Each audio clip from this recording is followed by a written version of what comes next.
اللہ سے مانگنا، دعا کرنا، اسی کے حوالے سے ہمارے بات کا سلسلہ کافی عرصے سے جاری ہے۔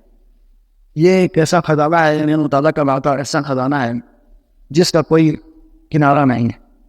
اللہ کے خزانہ لوٹنے کے لیے ہمارے اندر بس صرف یہ ہے کہ ہمارے اندر ایک اخلاص آئے اور اس کا طریقہ آئے اور اس کا انداز ہم اپنائیں، جو جس انداز کو سکھانے کے لیے انبیاء کرام تشریف لائے ہے، ہمارے نبی کریم صلی اللہ علیہ وسلم تشریف لائے۔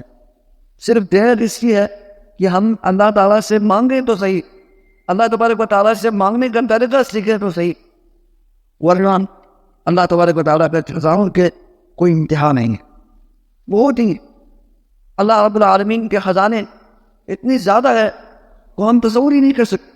وَإِن مِّن شَيْءٍ إِلَّا عِندَنَا خَزَائِنُهُ، ہر چیز کے خزانے ہمارے پاس موجود ہیں، لیکن اللہ فرماتے ہیں وَمَا نُنَزِّلُهُ إِلَّا بِقَدَرٍ مَّعْلُومٍ، ہم اس خزانوں کو اپنے اندازے کے مطابق ہم اتارتے ہیں، جو اس کے مستحق ہے، جو اس کے خیر ہے۔ لیکن اللہ تبارک و تعالیٰ تو یہی فرما رہے ہیں نا، یہی ہم سے فرما رہے ہیں کہ ہم سے مانگو، ہم سے دعا کرو۔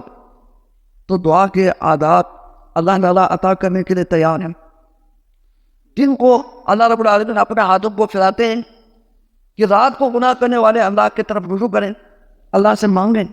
اللہ عطا کرنے کے لیے تم کو اپنے ہاتھ پھیلائے ہوئے ہوتے ہیں، اور رات کو اللہ تبارک و تعالیٰ اپنے رحمت کے ہاتھ پھیلائے ہوئے ہوتے ہیں کہ تم کو گناہ کرنے والے اللہ کی طرف رجوع کریں، اللہ سے مانگیں۔ اللہ رب العالمین ہر چیز کو دینے کے لیے تیار ہے، لیکن اس کے آداب سکھائیں، طریقہ بتائیں۔